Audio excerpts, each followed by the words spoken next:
Lovelies paratha. आज कैसे हैं आप लोग? आई होप आप सभी अच्छे होंगे, स्वस्थ होंगे और मैं स्टोरी लाइन को एंजॉय कर रहे होंगे। तो जो कोई भी मेरे चैनल पर न्यू आ रहे हैं, प्लीज़ मेरे चैनल को लाइक शेयर सब्सक्राइब करना मत भूलिएगा। और अगर आप लोगों को मेरे स्टोरी लाइन उसके प्लॉट्स पसंद आते हैं तो प्लीज़ मुझे कमेंट्स करके अप्रिशिएट करना भी मत भूलिएगा। जैसा भी लगे आप लोगों को मुझे ज़रूर बताइएगा। तो मैं एक और स्टोरी लेकर के आई हूँ, आई होप आप लोगों को पसंद आएगी। पर उससे पहले 1 मिनट का सर खाना तो बनता है आप लोगों का। तो फर्स्ट ऑफ ऑल मैंने अपने फर्स्ट वाले चैनल फू जोशी गॉल वॉल पे 30 रुपये का प्लिक लगाया हुआ है, जहाँ पे मैं मेंबरशिप में 1 शॉर्ट्स जो कि बहुत ही यूनिक होती है। अब मैं इतना तारीफ तो नहीं कर सकती, सुनने के बाद आपको खुद ही पता चल जाएगा। और वहाँ जो स्टोरी चला रही हूँ वो फैन फिक्शन से थोड़ी सी अलग होती है। तो अगर आप लोगों को वो स्टोरियाँ सुनने का मन है तो आप लोग बस 30 रुपये का मेंबरशिप बाय ऑन कर सकते हैं एंड देन ऐड हो सकते हैं। अगर आप लोग यूट्यूब पे नहीं ऐड हो रहे, आप लोग मेरे प्लस मैसेंजर पे मुझे कनेक्ट कीजिए। प्लस मैसेंजर का मैंने लिंक कम्युनिटी में पोस्ट करा हुआ है फर्स्ट चैनल पर ही। तो वहाँ से आप लोग लिंक लेके ज्वाइन कीजिए एंड देन मुझसे पूछिए, मैं आप लोगों को टेलीग्राम पे भी स्टोरी को प्रोवाइड कर दूँगी। वहाँ पे भी बस थोड़ा सा प्रोसीजर को पूरा करना है, देन आप वो मेंबरशिप वाले ग्रुप में आप ऐड हो करके वहाँ से मेंबरशिप वाली स्टोरी को आप लोग सुन सकते हैं, ठीक है। दूसरी थिंग्स, जिन लोगों को भी हॉट पार्ट सुनना है वो लोग फ्री में प्लस मैसेंजर को ज्वाइन करो एंड देन सुन सकते हो। First of all thank you so much मेरा बात सुनने के लिए, थैंक यू सो मच। और हाँ, आप लोग को जैसी भी लगती है स्टोरी आप लोग मुझे कमेंट्स करके बता सकते हो, मुझे अप्रिसिएट कर सकते हो। हेटेड कमेंट्स कोई नहीं करेगा, ठीक है। चलो हम स्टार्ट करते हैं। वेन क्लान, जहाँ का किंग वेन रुआन था, वेन माओ था। दोनों भाई बहुत ही जल्लाद थे। जहाँ वेन रोहान और वेन माओ एक हीन अड़ियांग लोहे के तलाश में थे।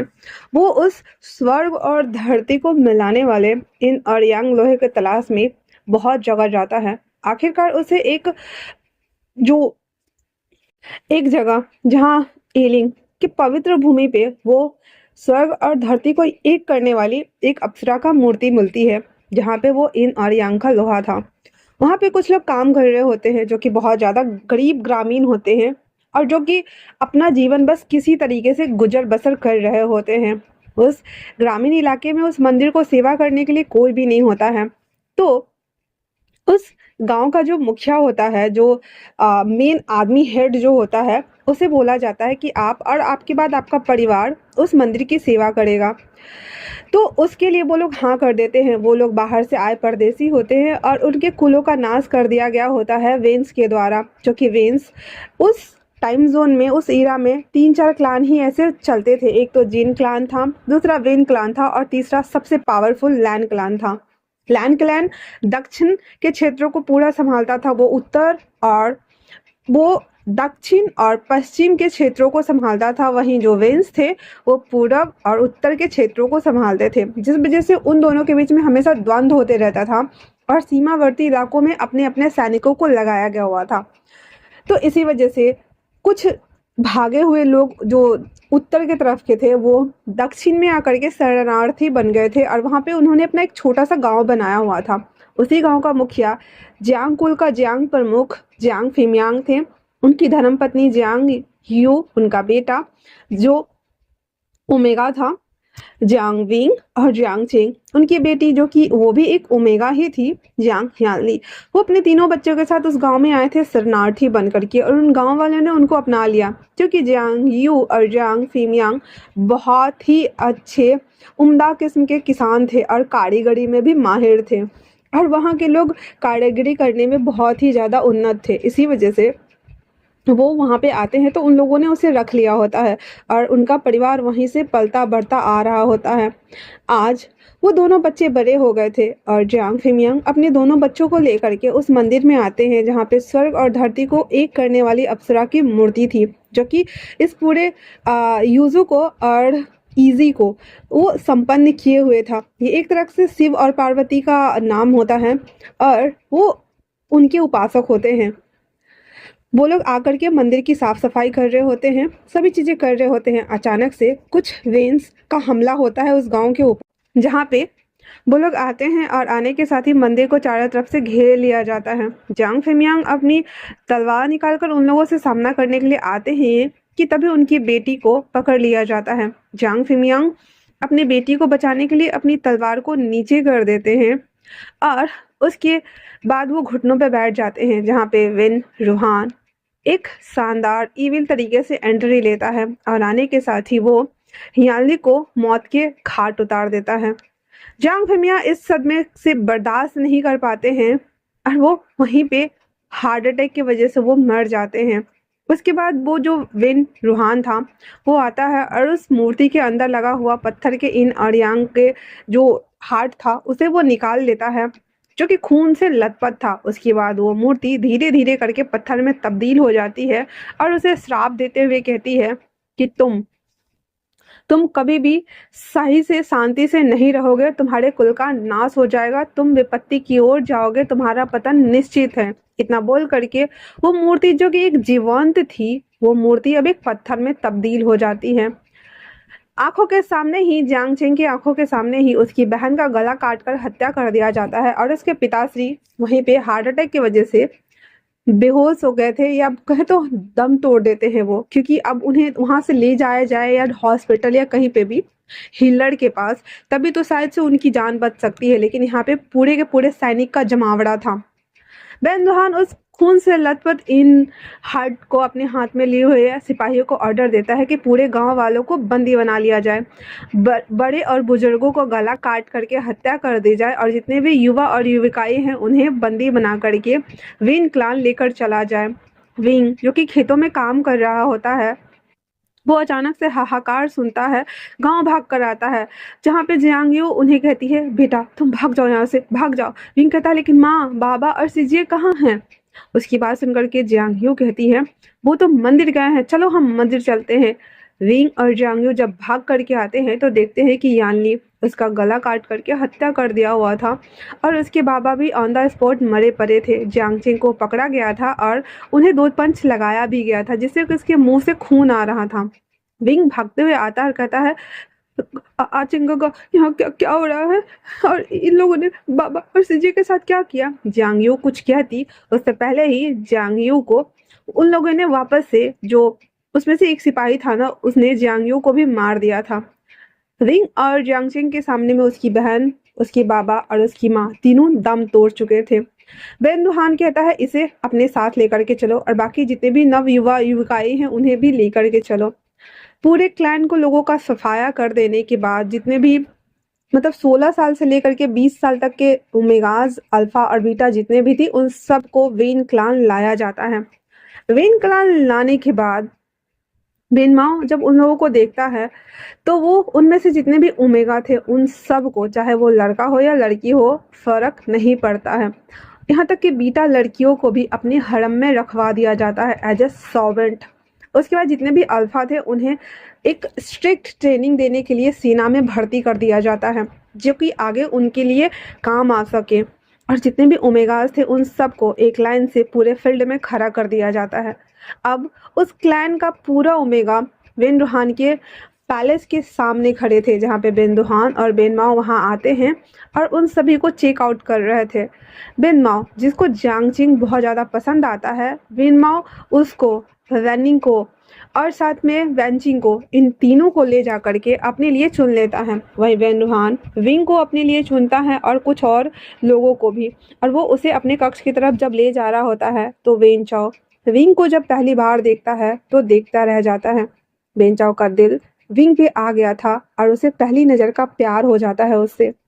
वो आते ही कहता है पिताश्री मुझे वो ओमेगा बहुत ज़्यादा पसंद है, क्या आप मुझे वो मेरे लिए दे सकते हैं?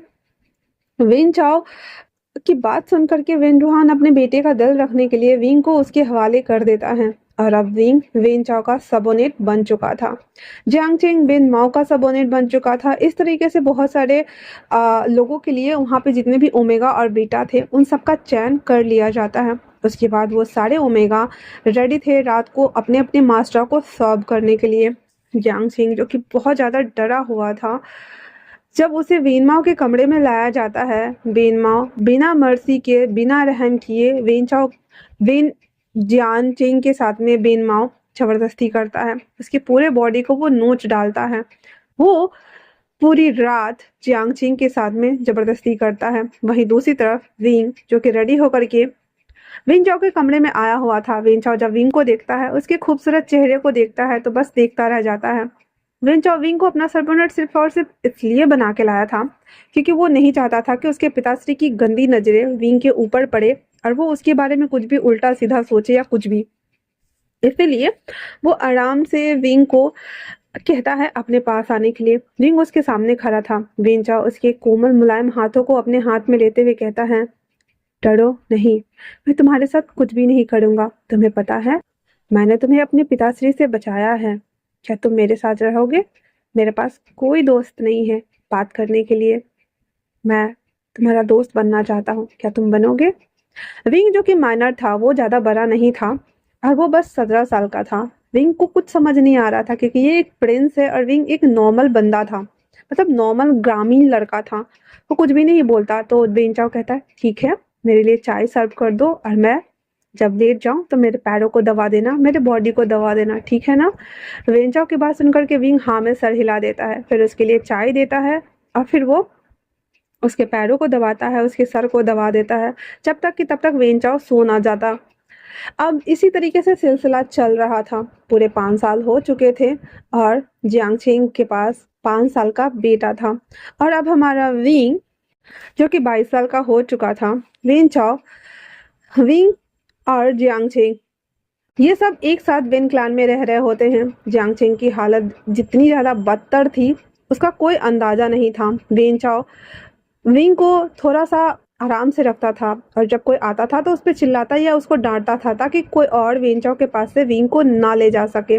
लेकिन जियांगछेंग, उसकी जिंदगी तो बद से बदतर हो चुकी थी। बेन माओ आए दिन वेंचाओ के साथ वेन माओ आए दिन जियांगछेंग के साथ में हैरेस करता, उसे बुली करता, उसके साथ जबरदस्ती करता और वो उसके साथ इंटिमेट भी होता था। जियांगछेंग के पास 5 साल का बेटा था जो कि वेन माओ का ही था और वो दोनों भाई बहुत ही ज़्यादा दुखी दुखी रहते थे वहाँ पे, क्योंकि ऐसा नहीं था कि कोई और उसके ऊपर गंदी नज़र नहीं थी। जियांगछेंग को बेनमाओ ने अपने लिए रखा हुआ था और वेनचाओ ने विंग को अपने लिए रखा हुआ था, इसीलिए कोई कुछ कह नहीं पाता था। नहीं तो अगर ऐसे छोड़ दिया जाए तो सबकी गंदी निगाहें उन दोनों को नोचने के लिए काफ़ी थी। आज वेनचाओ जब विंग के लिए खाना लेकर के आता है तो वेनचाओ उसके हाथ को पकड़ते हुए कहता है, विंग, मुझे कुछ कहना है तुमसे। वेनचाओ काफ़ी ज़्यादा डरा हुआ था।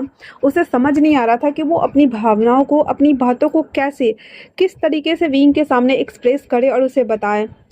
काफ़ी हिम्मत जुटाने के बाद वो कहता, मैं तुमसे शादी करना चाहता हूँ। विंग जो कि बहुत ज़्यादा डरा रहता था क्योंकि वेनचाओ ने कभी विंग को मारा तो नहीं था, लेकिन हाँ, हमेशा वो बुली करता था अपने पिताजी के सामने में या बाकी अदर्स के सामने में, इसलिए विंग को उससे डर लगता था।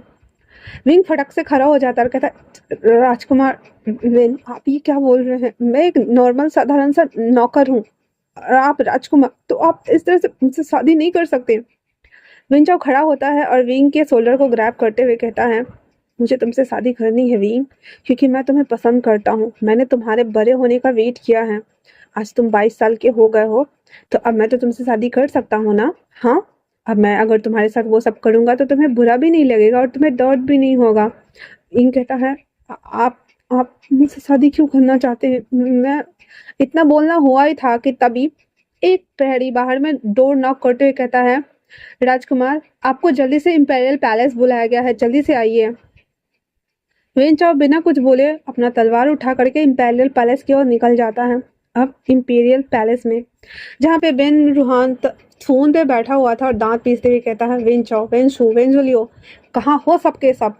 मैं नहीं जानता ये लैंस हमारे ऊपर हमला क्यों कर रहे हैं, पर जो भी है, इन्हें हमारे घर के अंदर आने नहीं देना चाहिए। तभी एक सैनिक भागता हुआ आता और कहता है कि लैंड किंग वो यहाँ पे आ चुके हैं और वो अंदर आने वाले हैं। तभी वहाँ पे एंट्री होती है लैन वांगजी की, जो कि बहुत ही ज़्यादा डेविल लग रहा था, तो एक डेविल लॉर्ड के जैसे लग रहा था। उसकी आंखें गहरी काली थी और ब्राउन कलर से, उसके आईब्रोज, उसका मेकअप एक डरावना लुक दे रहा था। उसके जो हार्मफुल थे उसके पीछे एक लॉन्ग अफगान था जो कि बहुत दूर तक जा रहा था और हवा में फहरा रहा था। उसके आते ही तलवार की टंकार जो कि वो फर से टकराते हुए लेके आ रहा था, टन टन टन की साउंड हो रही थी और आते ही कहता है, वेन, सुहान, तुम्हारा खेल खत्म। और इतना बोलने के साथ ही वो उसकी तरफ आता है और कहता है, मैंने तुम्हारे सारे साथियों को मार दिया है, इवन मैंने तुम्हारे भाई को भी बंदी बना लिया है। और इतना बोलने के साथ ही वो पीछे देखता है जहाँ पे बेन माओ को घसीट के लाया जा रहा था। बेन माओ को बहुत बुरी तरीके से मारा पीटा गया था और ये काम हमारे लैन सिचेन कर रहे थे, जो कि लैन वांगजी का सेनापति था। वो उसे घसीट कर लाता है उस इंपेरियल पैलेस में, थ्रो आउट करते हुए कहता है, ये तुम्हारा जंगली भाई हमारे लैंस कबीले की लड़कियों के साथ ऐसे दुर्व्यवहार करेगा और आपको लगता है कि हम आपको छोड़ देंगे? इसकी जरूरत कैसे हुई लैन कबीले की लड़कियों को अगवा करके लाने की?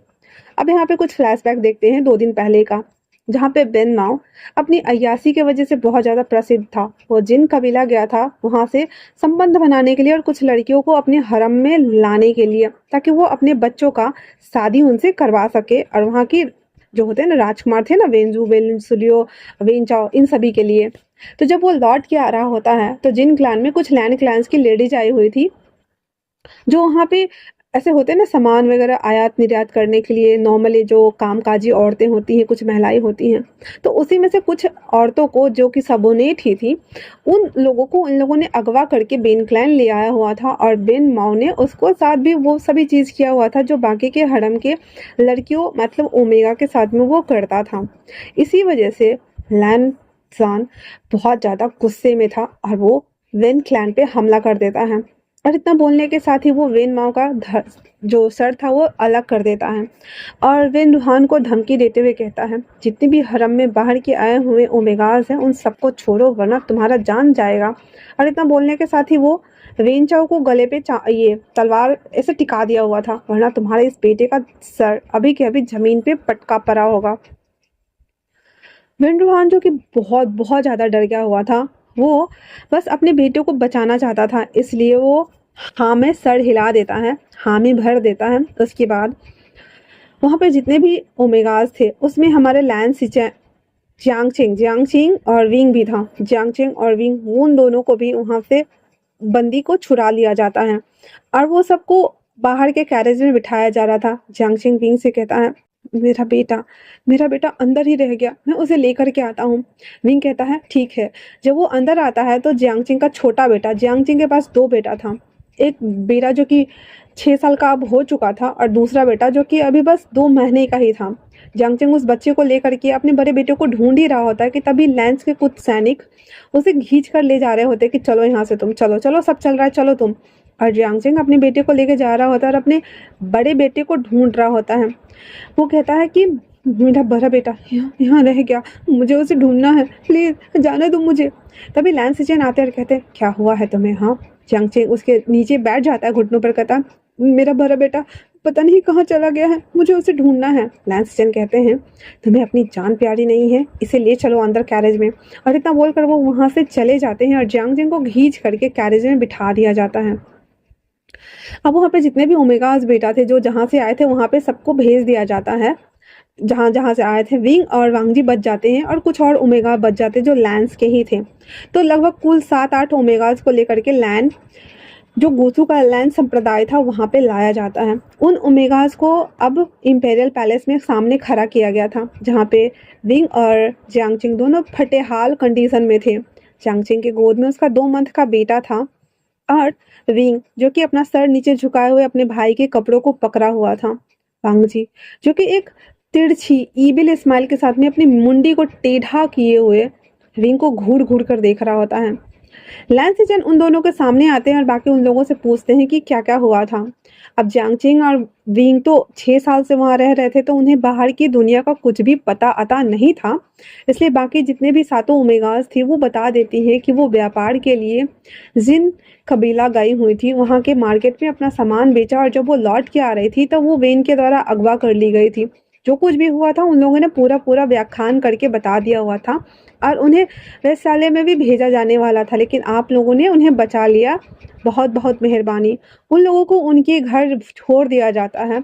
अब उस पूरे इंपेरियल पैलेस में वांगजी, अंकल खिरैन, लैन सिचैन, कुछ एल्डर्स और जांगचिंग, विंग, बस इतने लोग ही बचे थे। लैन वांगजी कहता है, तुम दोनों कौन हो? विंग उसकी आवाज़ सुनकर ही डर गया था।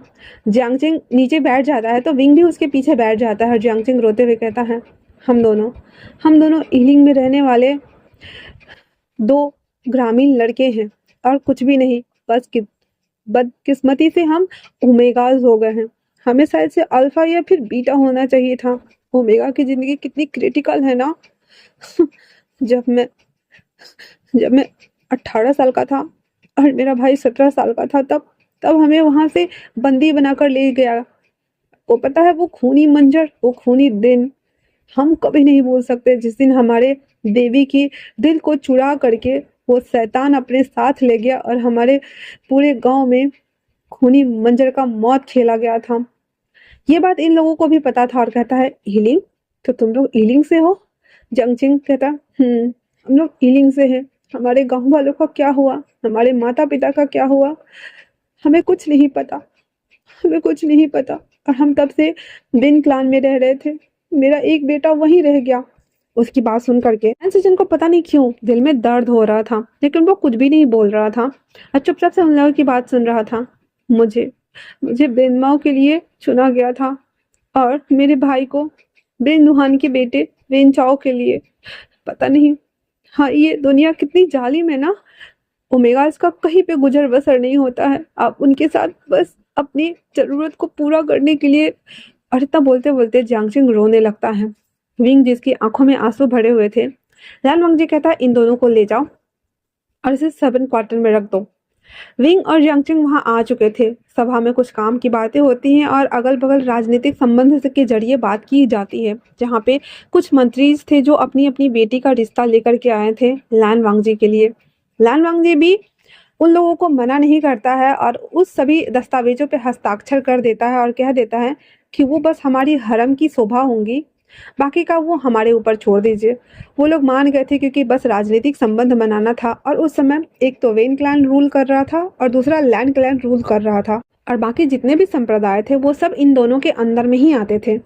कुछ कुछ तो ऐसे संप्रदाय थे जो कि एक दूसरे को सपोर्ट भी कर रहे होते हैं। इसी वजह से फंगजी इसके लिए हाँ कर देता है कि उसके पक्ष में जितने मंत्री लोग होंगे, जितने भी सभा मंडल के लोग होंगे, उसके दल, उसके पास सेना के नेतृत्व करने का संख्या उतना ही ज़्यादा होगा और वो अपनी एक पकड़, एक मजबूती उत्तर या दक्षिण या किसी भी दिशा की तरफ अगर रखेगा तो वो बढ़ा सकता है आराम से।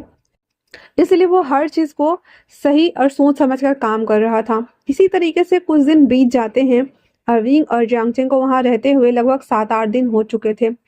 लैंसजैन के लिए जियांगचेंग को नियुक्त किया गया था, उसके खाना पीना सब कुछ लेकर के जो काम होता है वो, क्योंकि ये लैंसजैन ने खुद कहा हुआ था। वहीं दूसरी तरफ वांग जी, जो कि अपने जिंगसी से निकल करके जब बाहर आता है तो देखता है कि विंग गार्डन एरिया में ना फूलों के साथ काम कर रहा है और जब वो काम कर रहा होता है तो उससे कुछ ऐसे होते ना हाथ के फोल्डिंग कपड़े, तो उसने कपड़ों को ना फोल्ड करके और मिट्टी का काम वो कर रहा होता है, जिस वजह से वो जब झुक के काम कर रहा होता है तो उसके बाल उसके सर तक आगे से लटक रहे थे और उसके चिक्स पे मिट्टी लग गई थी। वांग जी ना जाने क्यों धीरे धीरे अपने कदमों को बढ़ाते हुए विंग की तरफ बढ़ता है और उसके बालों को उसके कान के पीछे टक कर देता है, जिसके बाद विंग अचानक से छटपटाकर खड़ा हो जाता है और अपना सर झुकाते हुए कहता है, किंग आप यहाँ, कोई काम है, आप मुझे बताइए। वांग जी कहता है, हाँ काम है, मेरे साथ आओ। विंग कहता है, जी। और इतना बोल करके विंग को लेकर के वो अंदर आता है। वांग जी अपने पूरे कपड़े उतार करके बाथटब में बैठ जाता है और कहता है, मेरे बैग को रगड़ दो। विंग कहता है, क्या? कहता है, तो वांग जी आगे कहता है, मैंने कहा मेरे पीठ पे साबुन लगा दो और मुझे नहलाओ। विंग कहता है, मैं? वांग जी कहता है, हाँ तुम, क्योंकि तुम्हें पता है ना तुम क्या हो। विंग कहता है, जी मैं समझ गया। और इतना बोल करके और वो अपनी आंखें बंद कर लेता है। विंग पहले तो थोड़ा डरा हुआ था, फिर वो बाहर जाता है, हाथ धोता है, फिर अंदर आता है, झाई लेता है और उसमें साबुन लगा करके उसके बैग को रब कर रहा होता है। वांग जी, जो कि अपनी आंखों को बंद करके विंग के स्पर्श को फील कर रहा था। विंग के हाथ छोटे से, मुलायम से, बहुत ही कोमल और नाजुक हैं, जो उसके पीठ पे चल रहे थे तो ऐसा लग रहा था कि एक बच्चा अपने डैडी या मम्मी के साथ में खेल रहा हो। उसके स्पर्श से वांगजी को हंसी भी आ जाती है थोड़ी सी, क्योंकि सिर्फ और सिर्फ वांगजी को ही पता है।